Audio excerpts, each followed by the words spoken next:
This episode is brought to you by Laura Black. Thank you so much for supporting True Talks. All of your donations have paved the way for me to be able to create what I'm creating and continue to have these awesome conversations with my guests. If you guys are watching and would like to support True Talks, definitely get in on that by either doing one of two things: heading to anchor.fm/True Talks podcast and hitting that support button. That allows you to choose the option of supporting True Talks for as little as 99 cents a month, guys. Trust me, it may seem like an insignificant amount, but it does definitely add up month after month and contributes to me offering you guys better content. So if you'd like to do that, by all means, head to anchor.fm/True Talks podcast and make your donation there. The second way that you can contribute to this podcast is by CashApping me directly, whatever amount you'd like to send. There's no minimum requirement, guys. So I appreciate it all. So you can use the cash tag True Talks podcast. Again, that's the $. It's going to show in reverse, but the $, True Talks podcast, and make your donation there. All of it will go towards bringing you all better episodes. All right, y'all. So welcome for another episode of True Talks. And today I'm pretty happy to have the guest that I have here, but a part of me is, a little bit sad. We are recording this a day after the announcement of Chadwick Boseman's death. And so, it's hitting me a little bit different. A lot of people have been contacting me just to check up because they know how I felt about Chadwick and just his body of works, the type of person, he appeared to be, was just a class act at its finest. And so, I'm just going to leave y'all with the fact that I'm rocking this in honor of my boy and Wakanda forever. Wakanda, yes. Yeah.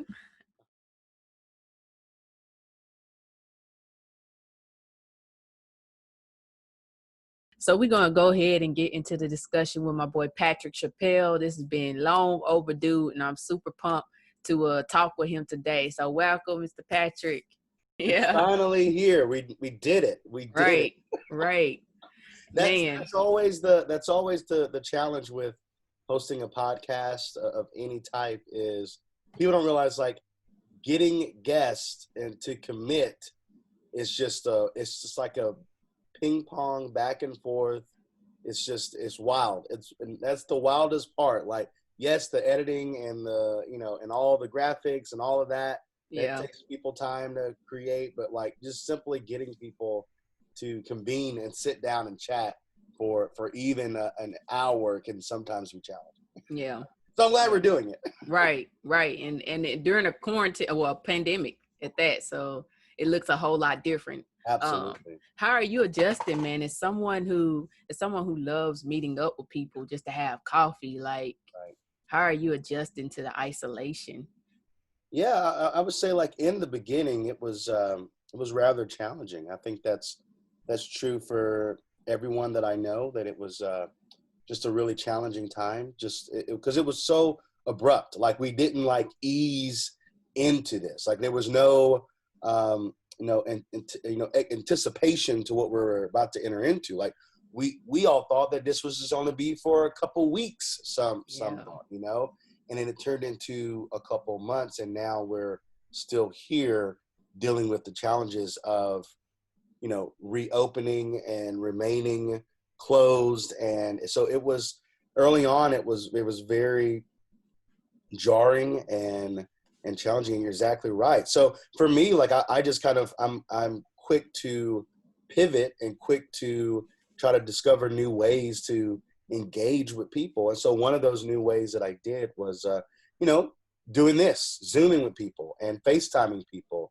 And I was still connecting to people. I just wasn't able to be in their presence face to face around the table like I tend to love doing. But I still found ways to keep connected. And truth be told, because of the work that I do, I was still seeing other humans at least once or twice a week. Because I do work in the local church. And so we were still, because we were like, okay, well, we got to pivot to only do streaming. And so I was a part of that streaming team.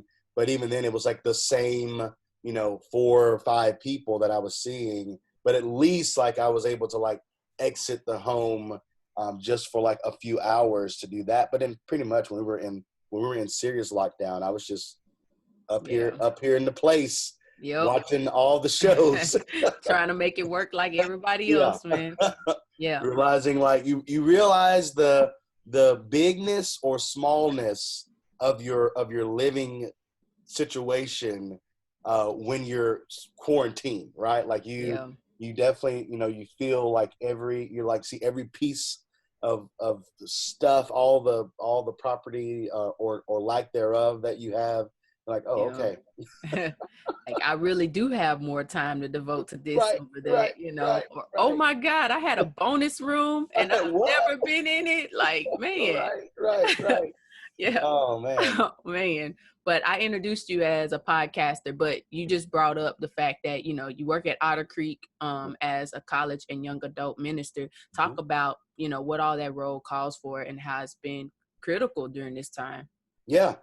And so that's exactly right. Like like you said, I do have a podcast, and it's been wonderful to do that and to have, as you've been having, just wonderful conversations with people. But my other, the main gig, as some would say, is this ministry that I get to, you know, uh, help create and partner with and at Otter Creek Church, and it's a college young adult ministry.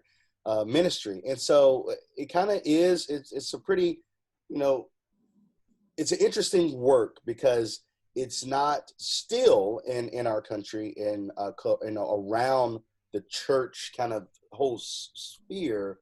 Mm-hmm. College young adult ministry is not really something that's just a given at every church, right? Like every church has most likely some type of children's ministry.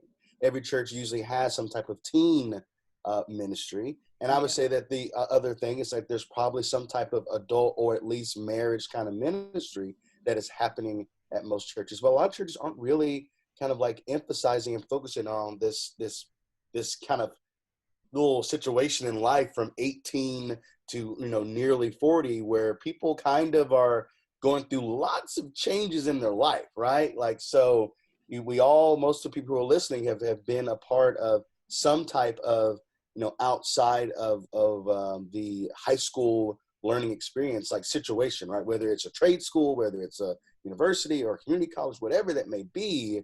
And it's a really jarring experience. And some have, obviously there are others out there who don't go to the university or higher education and continuing education. They just go into the workforce. That too, Yeah. in and of itself, is a jarring and new experience to do that as an 18-year-old, sometimes 19-year-old, depending on your high school journey.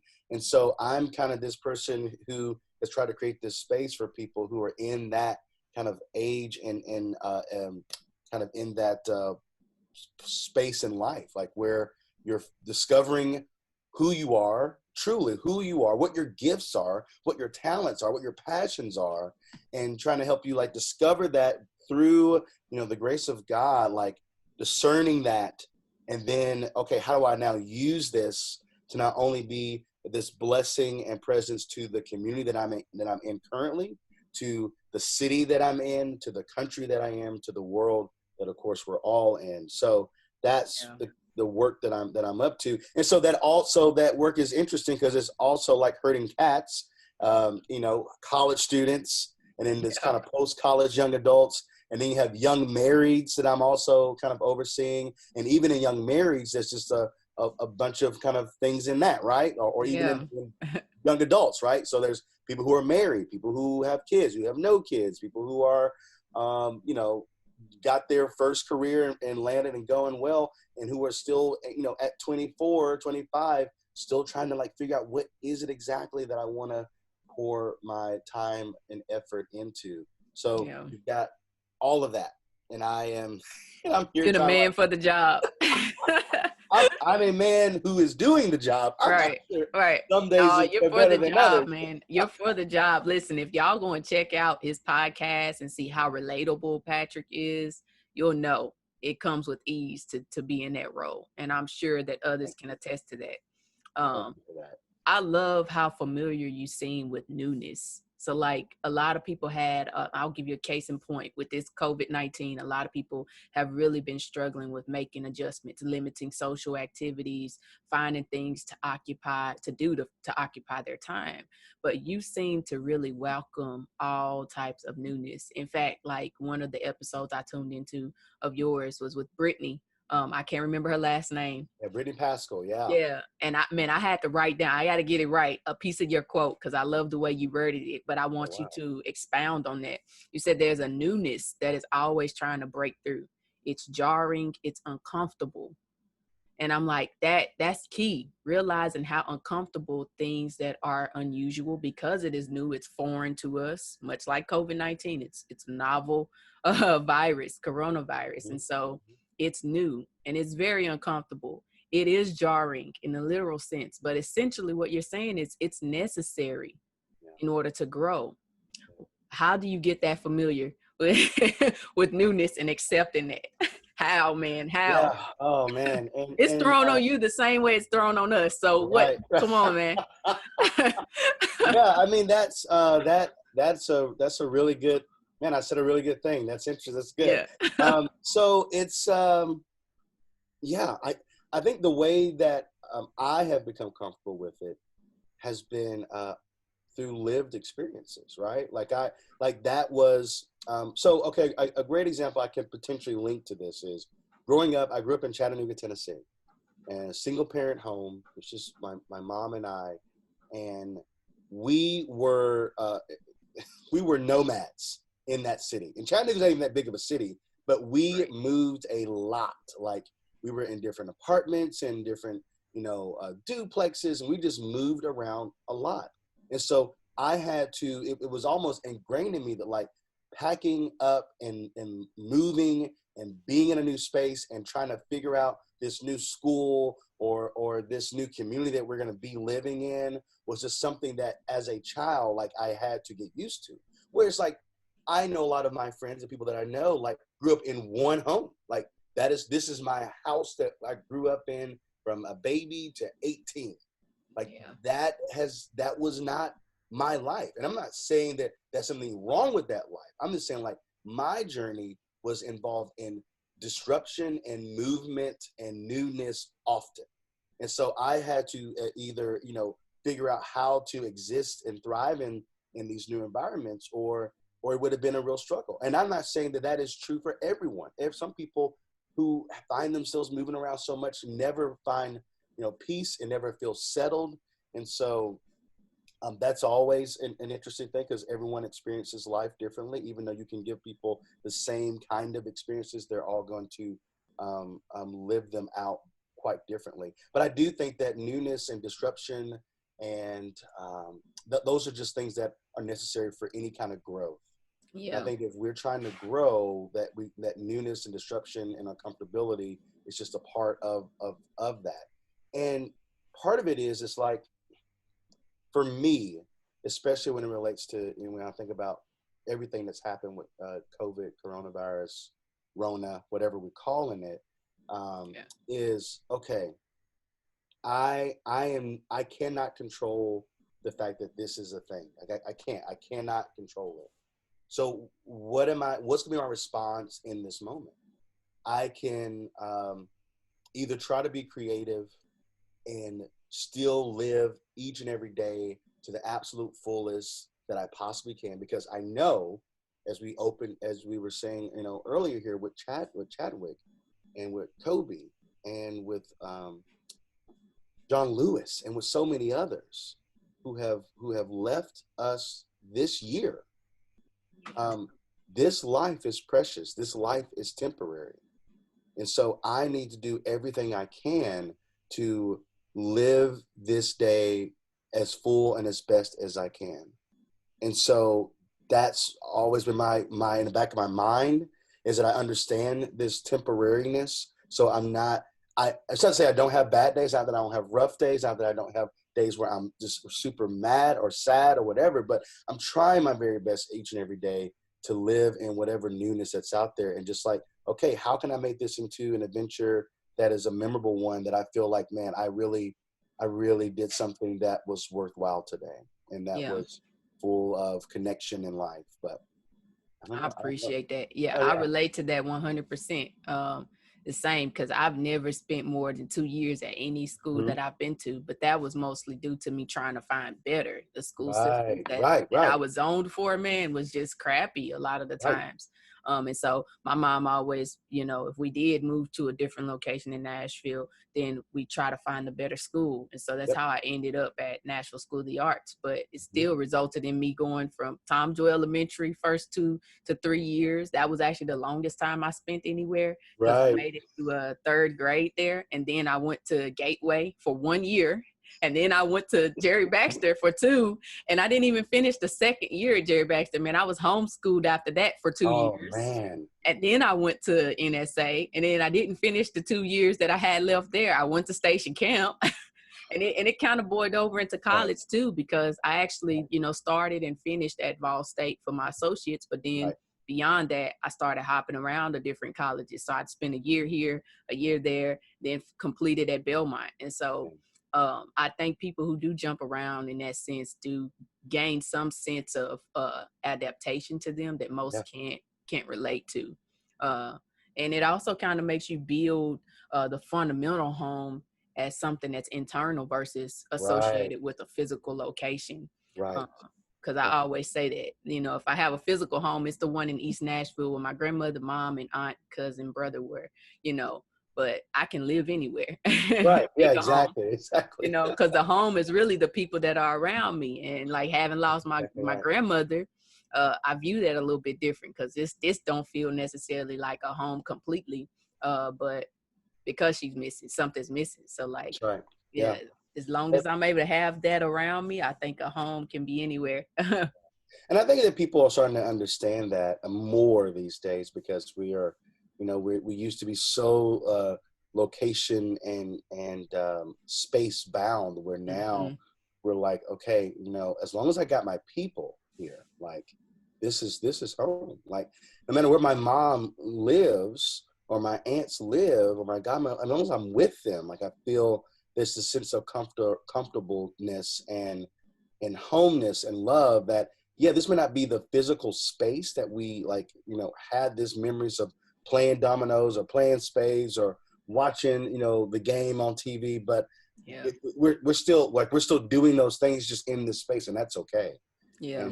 And we'll create new physical space memories in this space, but it's still with the same people. So in some ways it's still the same. It just looks different physically. So That's true.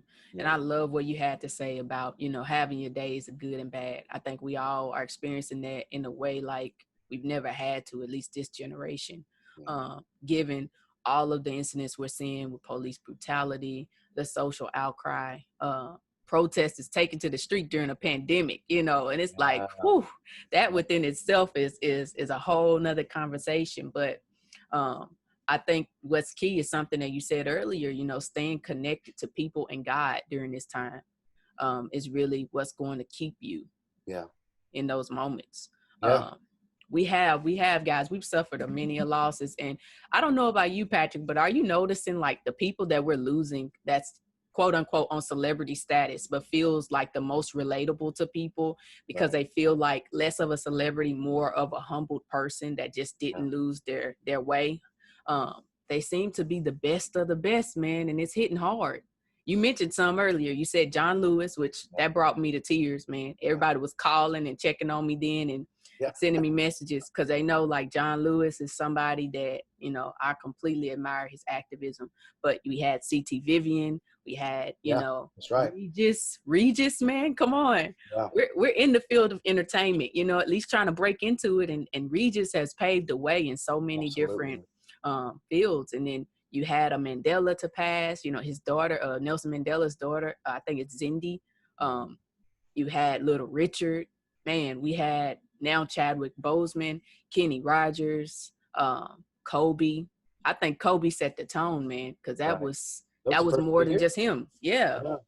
And that was more. Yeah, it was more than him. And that was the first of the year where Kobe and those families, just that was 2020. That was at the jump. That was at the jump of the year Yeah. where all of that happened. And yeah, it is.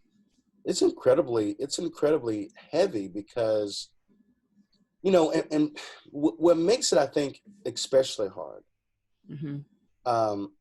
And this is, I'll say this with the asterisk that, like, I haven't,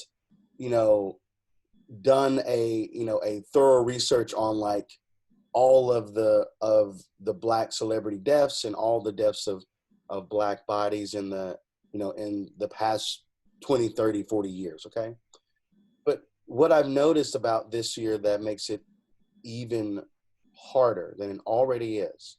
So not only are we using these men and women who are just examples of what we want to aspire to be in some ways, whether that's in how we develop and create art or media, how we use our voices in activism, how we lead in our organizations, how we are present and loving in our families, whatever that looks like, right? So not only are we losing these, like, celebrity type status people, but we're also losing, like, everyday normal Black people to senseless violence. Mm-hmm. And so it's like, it's one thing to carry around one of those heavinesses, right? It's one thing I said, well, I'm losing lots of celebrities, and we know those come, they're kind of the old saying, it comes in three, okay, but we're losing some heaviness with celebrities, but, like, at least, like, out here in the streets, like, it's, everything is kind of like okay and quote unquote normal, because it doesn't mean that, like, there haven't been people who have died, to senseless violence. That's happened every single year that you and I have both been alive, and prior to us, and even afterward gone, I'm sure that'll be the case. But for all of it to be happening at the same time, it's just, it's too much. It's a lot. It is. And some of us, and I always, like to I try my best not to speak in absolutes and try to speak for the wide range of people, because one of my favorite books is by Torrey, called Who's Afraid of Post-Blackness, and one of the thoughts in that book is that however many Black people there are in the world is that many different ways to be Black. And so, like, we have to, so, like, don't, like, try to place on me or on you, like, oh, well, you're doing that, so it means that you're not Black, or you're doing this because you're still Black. It's just that's how you're expressing your Blackness. And some would challenge that, and that's okay. But what I would say is that for some, like, some Black people are tired and exhausted and Weary, worn out man. and weary. We're about at the brink of just getting rebaptized in the River of Jordan at this point, man. We need some holiness on us and some sacred protection. Yeah, truly. And I mean, and I think there's others who are waking up, right? You think about some of the young, because here's the deal. It's like the hope is that when someone passes, that someone else becomes more awake. It jars someone awake to say, okay, now is my time. Now my time to step into a leadership or step into a creative space that I've been hesitant to do. But this person was inspiration of mine. They have passed. It's time for that inspiration to awaken me so that I can go do the thing. Right. Right. So yes, like, for the weary brothers and sisters, like, yes, like, let's take a nap, burn some sage. We'll go on a walk, right? Get to the prayer closet, whatever you got to do. And then for those other of us who feel this is like, okay, now is my time. Okay, now go run after that. Surround yourself with those healthy, those healthy advisors and those wise people, and start moving forward. Start building the things, because we're gonna have to, because we can't. John Lewis is gone. Like, some of these people are gone. We need new men and women who are stepping into those roles of activists and of voice and of leadership. And so wherever we find ourselves as Black people, I just want to say we got to, be honest and take care of self, because that's something that we tend to do, is like, I got to keep going. Right. Got to keep going. We're all too familiar with that. So at the end of the day, put your bootstraps on, Right. You know what I'd like to see happen though too with that, because this is very stressful. And as you were talking, I was thinking of India Arie. I'm not sure if you're familiar with that artist, but Mm-hmm. you know, she has a song out that directly addressed what you just said about we are what we've been waiting for. What if Martin didn't stand up?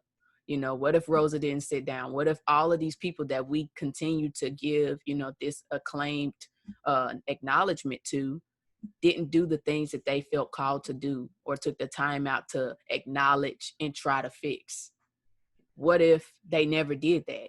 Yeah. And now it's your time to do the exact same thing. And so Right. I'm happy to see so many people, you know, approaching this a whole lot different. It feels different. And I Yes. know y'all have heard me say that before on this podcast. It feels completely different. I think right now we are revisiting, you know, public lynchings, Mm-hmm. what that looks like in the modern age. George Floyd, I think, shook everyone, but now you have so many following behind that. Elijah McClain, you know, someone dying as a result of a witness seeing someone on the street, you know, an eyewitness or somebody, just a resident, just calling 911 saying, hey, this guy looks sketchy. He looks suspicious. He's wearing a ski mask. Now, before I hit record on this, I was actually having a conversation with my mom and my brother. I'm like, okay, if a dispatcher tells a police officer, hey, we just received a call from a resident saying there's a black guy in the area. He looks sketchy. He's wearing a ski mask. And the police go out there and they find a black guy walking down that sidewalk, but he's not wearing a ski mask. Why would you stop and approach that person? Because he doesn't fit the description. Right. If the description is what you're operating off of, what made you stop and say, hey, that's the person we're looking for? Why didn't you keep looking? Right. Right. And then how does it escalate to a point of this guy literally vomiting multiple times during the arrest? Right. Because you're incorporating some type of chokehold that's suffocating him and sent him into a cardiac arrest. And not only that, you administered a drug to a person that was really thin, and Yeah. it was exceeding the amount you would typically give someone. We need this understanding of how does so many incidents involving us escalates to a point of death. And then you have the Jacob Blake incident where protesters take to the street. This guy was responding to a domestic violence call, wasn't even a part of the situation, just responding, aiding. Yeah. And now he's paralyzed from the waist down. Protesters take to the street, and another guy, I'm not even going to mention his name, gets to walk around with an AR-15 waving at y'all as he's on his way out, just killed 2 people. Yeah. And injured folks, but you're rushing to protesters. Can you imagine the amount of lives that we would not have had to say goodbye to if black bodies were respected and mattered in the way that white bodies tend to seem to matter to a lot of our police officers. And here's the reality is that there is a system in place, mm-hmm. right? There is a justice system in place. So there are individuals who need to go through the system, who might end up, after going through the system, might end up having to spend some time in jail. But there is a process and a system that we have in place. There are lawyers, there are judges, there are processes that are in place. The process is not that you, as a police officer, get to execute someone or get to use extreme force on someone in the streets. That's not a part of the process. And we've also created a system to where it's hard to hold the individuals who are stepping outside of the lines of process to accountability. And what I've said, what I've been talking to people a lot is that I don't care if you're male, woman, white, black, Asian, Latinx, whatever you may be, you have experienced and bear witness to police abusing their power. Mm-hmm. You've seen it. And it's probably happened to you or to your friends in some capacity. You've seen it. And what we know is true is that our police officers, the men and women who serve in that way, do not get the adequate training in which they need. Yep. Instead, we're putting money in weaponry when we don't need that. You know what we have in most places? We have a National Guard, and they have all the weapons. Right. And they are trained properly to use such weapons in ways that don't end up in somebody dying on accident. Yeah. And so I just think that we and what's very heavy is there are those of us who are Black who have existed in white spaces in a variety of different ways. And we thought that the individuals in those white spaces cared and loved for us the way that we cared and loved and respected them. And then what we see on how they react online is that maybe that care and love and respect was not seen because of what I'm seeing you say and react to what's happening, and not even thinking that, like, oh, this could have an effect on the person that I personally know. Yeah. And so I did want to share this I read this tweet from a guy by the name, he's a pastor in Texas. His name is Sean Palmer. Shout out to Sean. I want him on my podcast soon. But I want to read this quick because I thought this was like so true for what I know a lot of people have been feeling, perhaps. And he says, if you're experiencing after years of relationships, that some of your old friends cannot be a part of your future, you're not alone. Maybe the most shocking kind of loneliness is the realization that some folks you've known and loved are not and have not ever been for you. Wow. And I was like, wow. Yeah, that's it. That's real, man, because a lot of people, it take for you to even add them on social media for you to find out how they really feel. You can work beside a person, share space with them in a classroom, even go on outings with them and not know them. And they can be down for the cause. But like I always say, if you challenge them to sign a petition and they don't do it, or to make a post, use a hashtag, because what those type of folks fail to realize, we hate hashtagging ourselves. Okay, right. Can we, if we want to be a part of the council train, can we cancel hashtagging Blacks? Let's start there. You know, let's stop making us into hashtags, because essentially the only reason why we're having to use them, I think, is because we know it's going to be, white supremacists who take those same names and hashtag them to push their motive. And then you lose the actual problem to their madness. And so it's kind of a form of reclamation, pretty much. You reclaiming what's happening and making sure that it gets told right, because we've seen history get whitewashed. We've seen the narrative change so many times that it's literally our way of hashtagging a name to make it a case in point for us not only to learn from, but to keep in public view until something is done. It's Elijah McClain situation resurfaced due to George Floyd. So it's like, that's right. And these are cases we have on screen and on camera. So imagine all of the many times where if you've witnessed someone in your household or in your community say this occurred and no one believed them, right? And Black women in particular have been saying these things have happened over and over and over again, and no one's believed them. Sexual assaults, the whole nine. No one's been believing them. And this because no cameras were there. Right. And that we don't get the same benefit of the doubt of even telling the truth. We have to have compelling evidence time and time again. And then we have cameras now. It is compelling evidence, and we still don't get it. So come on now. At some point, I'll say it and I'll say it again. I've been saying it on this podcast. Y'all know America needs to decide what it wants to look like. What is our motive? What are we trying to really create? Is it the melting pot, or do you just want the ingredients to stir around a little bit to give the aroma of something good, but everybody there is displaced and not blending well? What is it you want, America? Like, what is it do you want? Yeah. It's crazy, man. It's crazy for sure. Yeah, it is. If you had to create or build the perfect world, where would you start, Patrick? Oh, wow. I'm putting a loaded one on you, man. Wow. Where would you start? Oh, man. If I had to create a perfect world, where would I start?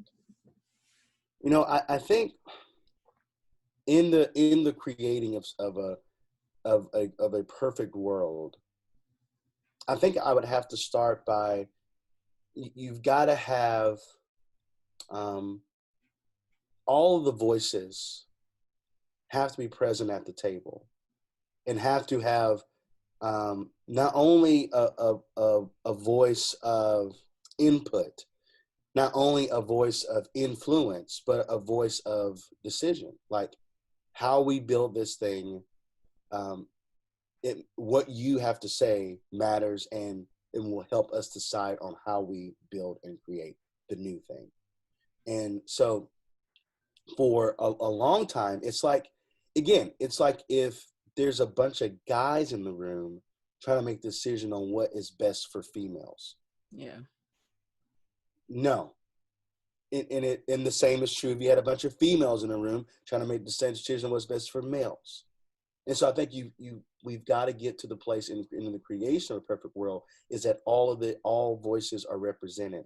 And sometimes representation doesn't mean an individual, but it means individuals. It means several, right? Right. It means a few women. It means a few Black people. It means a few white people. It means a few Mexicans. It means a few, Latina X people. Like all of this, right? It means a few LGBTQIA folks. That means a few, like there's all of this is at the table. Whether you're single, whether you're married, whether you're divorced, whatever it is, like these voices matter around the table.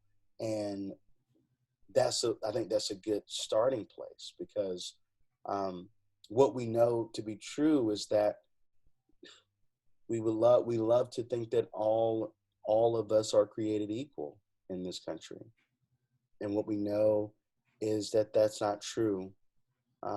It can be true sometimes, right. And in some situations, I can get behind that, but it's not the case always. I mean, you see it in there's too many examples of Black business owners being rejected for loans. Is too many examples of Black couples not being able to get loans for a home, and or as we saw in the recently too this week, no matter, even if you are a Black person who does have lots of money and try to move into your home, right, that you paid for. Hey, bro, it ain't adding up where you get the money from now. You got a ton of questions coming your way. Yeah. Yeah. So yeah. I think that you start by having all the right voice, and we actually are listening, and we're actually trying to work together. I think that's at least a starting place. There's many places to start, as many things to do, but I think you got to have representation of all of the voices that are possibly out there around the table. Yeah. I think that's very interesting because I always think back to everything that's been mandated so far. Majority of it, even when it comes to the amendments, Bill of Rights, Constitution, much of what was in those writings and in those bills and mandated legislation, it always reflected people, but it's like, how can you write something that you're not living? Right. When you wrote down that all men are created equal, that wasn't the case for people that look like us. So like, how can you write that and not implement it? See a way of actually executing that written, whatever you want to call it. I hate even recognizing it as the Constitution or anything, because it's like, to some degree, we know that it exists, but we've never felt it in our spirit. We've never known what that life looks like for us, and yeah, we can go into the Africa dysphoria and displacement and Pan-Africanism and all of that, but like that would take a whole nother episode. We don't have time. Yeah. All I'll tell you guys is if you want like a quick little look into that, study some Marcus Garvey, read, The Souls of Black Folks with W.E.B. Du Bois. I think that will be a very relevant book. Yeah, showing you how we live in two different worlds. And unless you've shared this skin, you really don't know. But when someone tries to share that experience with you and make you light or aware of that, like, receive it. Don't push it aside. Don't deny it. Don't, a lack of acknowledgement, like receive it and just listen, because no one's asking you to fix it. We've learned how to maneuver in life around these obstacles, unfortunately. But when you sit in a room where it's very limited to us, represent what you've heard if you've taken the time out to listen. You can't do that if you're guarded, because your generation is not that far removed from plantation owners and all of that, because our generations are not that far removed from slaves. So like, we are all sitting in a compromising position. But we can't build, I don't think, unless we do some of the things you just mentioned. If I had to answer that same question, man, I would, from a biblical perspective, and I know some people are like, how can you be speaking so pro-Black and follow, because there's a huge conversation around Christianity, and that Christ was what we were given, but Christ is what I've experienced. So it's a little bit different.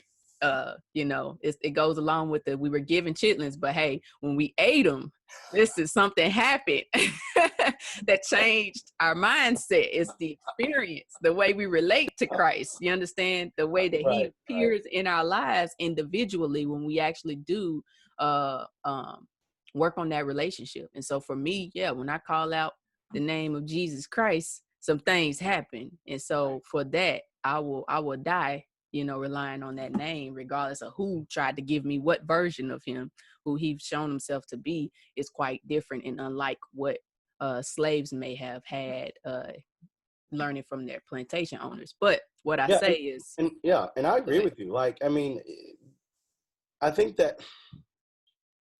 think that some people have distorted the message and the name of Jesus. Obviously, I think if you get into it, and if you start reading the actual teachings of Jesus for yourself, just open up that book and start reading the actual teachings, reading what Jesus said. They're radical. They're progressive. And again, there's a lot of jarring and newness that's there. And then what some people who have done that have realized is like, oh, wow, this Jesus is a pretty risky and a pretty radical person. And what I've seen a lot of local churches and the American churches have do, and even in some places in the world, has really, done some things that have watered down or tame or distort the message and teachings of Jesus. But I definitely think that, it's that's why I'm still in it, because I think that the narrative and the teachings and the example and the way in which Jesus lived life on this earth is a beautiful example of the kind of person I want to be. So, and again, like what I've said for a while is that not only is, the Christ, for us, Christ is with us, and Christ is ahead of us. And that ahead of us piece is Christ is always trying to encourage us forward into more love, into more grace, into more peace, into more compassion. And that's something that is so compelling to me, is that like I mean, there's too many easy examples of him noticing the folks who go unnoticed, right? Who are eating with the people who we shouldn't eat with, hanging and doing the things that we shouldn't, and where we shouldn't be hanging and doing. And that's where Jesus found himself often, is around those individuals, both male and female, both religious and non-religious, a part of the system, outside of the system. And so, I think that if what I tell people is that, like, if you're like, I don't know about church, I don't know about all this, it's like, try another one. There's a lot of them. Like, don't, like, it's almost like if you had one, a burger is good. Right. Then maybe you went to one spot and the burger wasn't great. Don't mean you stop eating burgers. Right. Just go to a different burger spot. The shop in your neighborhood may close, but you're going to find somewhere else to shop. Like, come on now. The stores don't stay fully stocked. Go to another store. Just hop on over. Right. Just go to another store. But you know what I love about the body of Christ is like, it's personalized in what God is. And so I think that the reason why we see so many people conflicting with religion and spirituality is that oftentimes, you know, Jesus gets a bad rep because he's sold through people. People are marketing him. And wherever people are involved, we just flawed. We can't get it right. Listen, the children of Israel had time and time again, and literally reading the Bible, that's all you read is how they just keep jacking up stuff right after being forgiven and given a whole nother country that's just there. They corrupt that too. But you know what? The God that they serve is so loving and forgiving and graceful that they always have the option to be better. And I think that's all he's requiring any of us to do. And so when we bear witness to incidents like the George Floyd, we have these significant losses that really resonate with us as people, to really want to do better. It's a message in that. It's not about the money, guys. It's about fulfilling your purpose here on earth. I can't stress that enough. If you close your eyes today, rather that's in your 20s, 40s, 60s, 80s, don't live in vain by not fulfilling whatever purpose you had to be here. And so if you don't do nothing else, even if you don't listen to this podcast after we start talking about Jesus, you just cut it off, because some people, do that. But here's the thing. Live with purpose, guys. Live with purpose, right? Look at Chadwick's life. Let's just talk about Chadwick's life. Yeah. Look at this life. He had cancer for how long? 4 years, man. 4 years. We've all known people who have cancer. At this point in our life, we've known someone who's had cancer. This man was fighting cancer for 4 years. And what he did with those 4 years was what? Created filming everything. Beautiful pieces of art, and they're full of passion and full of life and purpose and meaning. He said, here is the vision for my life. I'm going to keep doing that while I still can. And so if anything, what Chadwick's life should do to all of us is say, oh, we got this. If this man can be out here in these streets, smiling, loving life, being present, doing for others, doing the work that was like birthed within him, I can do it too. Right. And because he could have easily said, I'm out. I'm out of this whole entertainment game. I'm out of this whole thing. I'm gonna be my family, and I'm gonna just like I'm just gonna chill and try to fight this thing.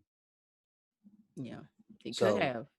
He could have, and I think that to me, it's like, man, that's what a courageous life he lived. What a courageous life. And I know that his family was there. I know that he was surrounded by them, and that's probably what gave him the fuel and the energy. Is his people, his supporters who knew him intimately and well. And I'm just in shock and in awe of the kind of man that he was, and the kind of example that he left for everyone. So. Absolutely, yeah. And I hope that that propels people moving forward in the industry to just keep changing the culture of Hollywood, Black Hollywood in particular, because he definitely pushed the things that most wasn't. And it was very hard and difficult to do. It wasn't an easy task at all. If you go back and look at previous Black Panther interviews when they were just promoting the film, and see the type of conversations they were having backstage to even make it happen on the level which it did. I mean, verbatim, we really think that's a real thing now because of how much went into it. Like I learned Disney has a whole studio for just creating futuristic science. Right. To depict in film. I did not know that until Black Panther. And that's really because they pushed the limit and they didn't leave any room for no. Right. And I think it's remarkable that he suffered in silence this long and was still able to produce content. And we know people who, have cancer and chemo takes you down. Takes you down. Yeah.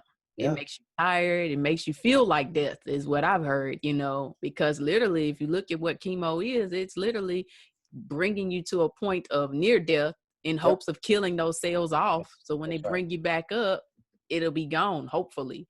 But he had an aggressive diagnostic from the jump, like he was in stage 3. So yeah, it was Which is just probably wild really to think bad. about. Yeah. Yeah. And I mean, and I hope that people don't hear us saying that, like, for those of us that, because here's a, real talk. My aunt passed away this year of cancer.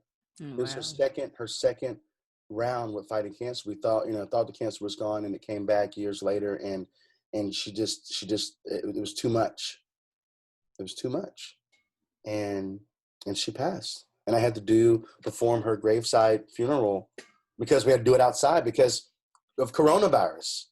So we had to, like, just be outside at this gravesite and say goodbye to a person who meant so much to us and who brought so much life and joy to our family. And so it's not, so don't hear us say, like, if you got family with cancer, they're not living that Chadwick life. Like, Yeah, no. they haven't done it. It's like, I mean, Chad is a special person, and there are other people who are like him, who are common folks who have done similar things, which have lived with the cancer and with a diagnosis for years and years, and have done what he's done, but done it in quiet ways and in passionate ways too. And there's others that get that diagnosis, and it takes them out. So Mm-hmm. we honor wherever folks are at, those that have that, extraness to keep going for several years after the fact, and those that, like, that it just takes them out because it's too much. Yeah. Cancer is one of those things that's very individual based, Yes. and so I think that's something we need to work on too, is like how we address treating people with cancer. If we Right. start looking at them individually and not in groups or clusters of That's right. demographics, we'll probably see a lot of change. And I think that that's going to really result to genetic treatment, because then you know exactly what a person's made of and how responsive they'll be to certain treatments. But I'm glad you provide that disclaimer, because hey, listen, cancer doesn't lessen you as a person. No. So yeah, you're good with that. But yeah, to answer my question, we ran it a little bit about a perfect world. I probably have to Oh yeah. skip. Yeah, Yeah. that's right. We got to go back to. Yeah, Right. we went on a little detour. That's okay. Yeah, because what I was saying is, like, in the Bible, he mentions language being a connector.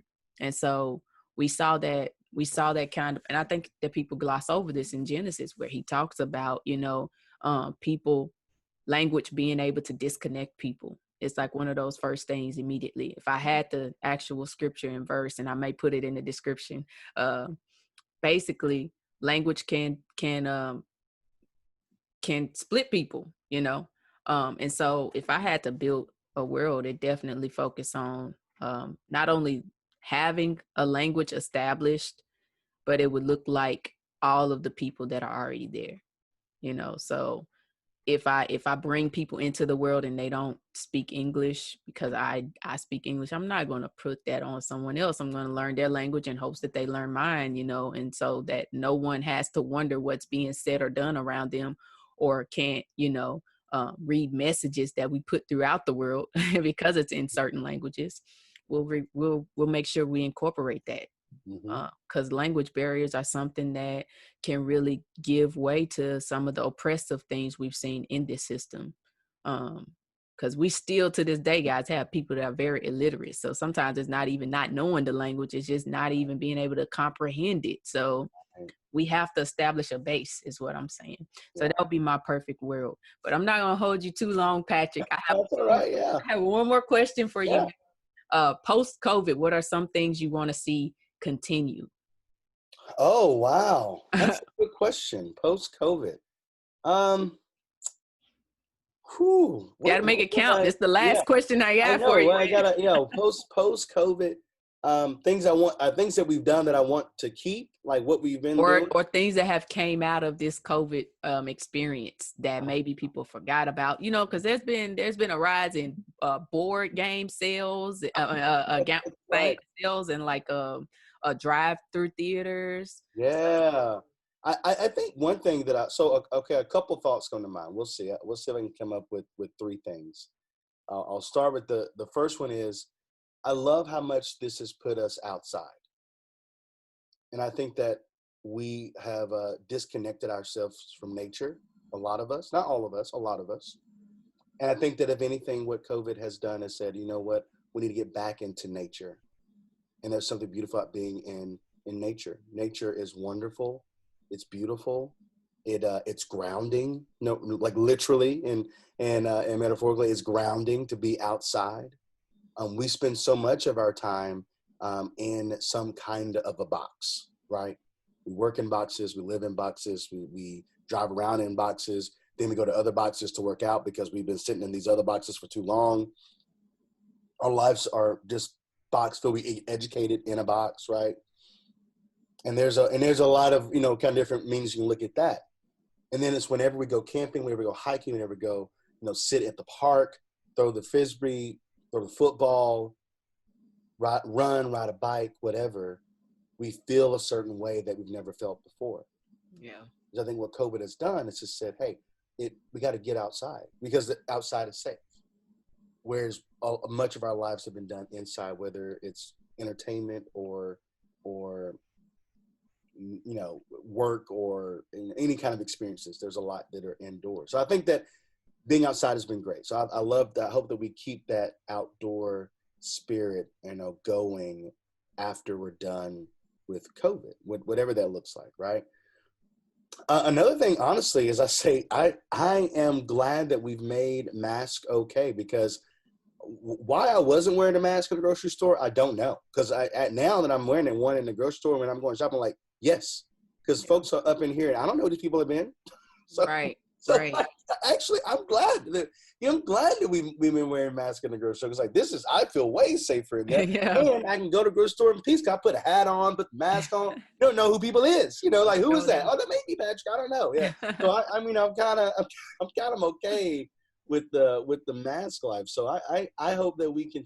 I'm gonna keep it going. I'm gonna stay wearing a mask whenever I'm just like, have it with me. I'm just like, oh, I'm gonna have a mask. And I also say after that is that I appreciate my ears more. I got these ears, and this has been the year of the ears. I feel bad for Will Smith and his tiny ears. Right. He's got a whole to add to his drama of a life. Like, he got them little ears. I got these big ears. Put that mask on. It's an entanglement situation, man. That's why it's entangled. So I'm happy. I'm happy for that. And let's see, the third thing, oh man, I would say that if anything, especially when we were like super in, deep in quarantine, we all were isolating, we all were like in our homes. It made us, I hope that the people that came back to our minds to reconnect with and to reach out to, Mm-hmm. I hope that we keep those connections and those interactions and those communication and that relationship. Like, some people have like rekindled friendships and rekindled relationships that had since been estranged for a variety of reasons. And I think that quarantine and coronavirus had somehow brought some people back together. And, you texting friends you haven't texted in a while, checking in on them. People reaching out to you haven't heard from a while. So if anything, like, it's encouraging us to like, oh yeah, we should. I need to stay connected to these people. Right. And we're doing it over the phone now too, man, versus text messaging and video calling people. Right. So we're actually seeing and hearing people a lot more than before. Versus everything could be fixed with a text. Right. With you on that, man. I think you gave some really good ones. Some really good ones. Yeah. The mask thing, me and my mom actually talk about that often because we're a bit of a germaphobe, man. Right. A lot of the stuff people are doing now because of COVID, we've always done, like washing your hands. Gloves, sure. Yeah. Washing my hands. Like, yeah. The only thing we've added, man, is having to wear a mask in public and then wiping groceries down and stuff. Yeah. Like we're thorough with it. But the mask situation, I feel like a lot of people that have really been taking it seriously and trying to follow like CDC guidelines and stuff are going to feel weird about not wearing a mask anyway. When we get that stamp of approval, like, hey, it's all gone. We don't have any more new cases. We'll be like, nah, bro. I'm going to keep mine on a little bit longer. Won't let y'all can do that. That's fine. You do you. Right. I'm over here doing me. Man, right. Right. Like, you do you. I'm going to do me. I'm going to do me over here. Y'all don't, and here's the deal. We've been dapping and elbowing and fist bump. We've been doing that for a while. Like, We don't, hey, stop touching me anyway. Like, it's fine. No more handshakes. That's fine. Right. The only thing this means for us, though, is people be able to identify. We'll be the only two people in the world still rocking masks, Patrick. You can't ghost anymore, man. Oh man, that's good. That's good. Well, man, definitely take this time to plug your podcast before we get up out of here. Yeah. Okay, so Patrick Podcast is just Patrick. You can look it up. It's on Spotify. It's on Apple Podcast. It's on all of the other podcast apps that are out there. So definitely check that out. You know, it's we're coming up on this upcoming Monday. Hopefully, it'll be our 49th episode coming up, and so we're almost to 50, which is amazing. So definitely check it out. Love to hear your feedback. We follow the Patrick Podcast on Instagram, and also we have a Facebook page too. So that's the podcast. I have a website too, patrickpodcast.com, I believe, but it's a website. On there I have my recommendations for music and for food and different Nashville things. And then of course, I have my own personal account, Patrick Chappell, Chappell, on Instagram and all the other socials, Twitter, that kind of thing. And then I'll shout out, I DJ weddings on the side. Let's go. Let's go. So, sure. Yeah, I do that. And I also officiate weddings a lot too. So, I mean, I try to keep my hands in a lot of different pots, but that's just, I think that's just that hustle mindset that I've had for a long time. But yeah, so that's me, and I'm so thankful to have been a part of this morning. This has been wonderful. Yeah, man. Yeah, same, bro. Y'all definitely go and check Patrick out. Follow him on all of his socials. Subscribe where you can subscribe when it comes to his podcast. Follow where you can follow, because a lot of these streams, they get to use a different terminology, man. I'm like, can y'all just say subscribe? So when we plug it, it's a lot easier. Like, I don't have to tell people to follow me on this plan. Yeah. No, they're doing too much, Patrick. They're doing too much. Yeah. But however way it looks, go and do that. And support Patrick and find him on social media. Y'all know y'all can find me now at TruTalks Podcast. That's new. I just set up a separate Instagram account for my podcast. So it's kind of a big thing for me. So we're gonna build that followership up. So I'll put that here at TruTalks Podcast on IG. You can follow me personally at I am Trinice, again right here. And we're on YouTube now, so follow me on there or subscribe to me on there. Let me switch the terminology. They got to get on YouTube. You got to, man. Yeah, you got to. I like the video parts. I've never done the video, and I need to step up the game. Yeah, it's a lot of fun. And so I switched it to video because I was starting to do a lot more like a web series within the podcast. So the next one the one I'm doing now, it's one episode in, is with the police officer.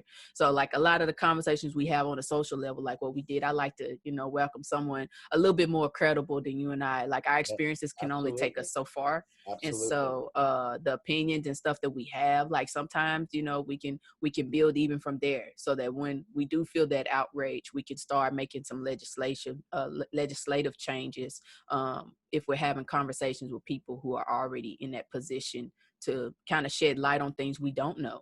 The training, like what you mentioned, the training, man, that training is critical in fine-tuning it so that we can reduce the number of incidents we're seeing.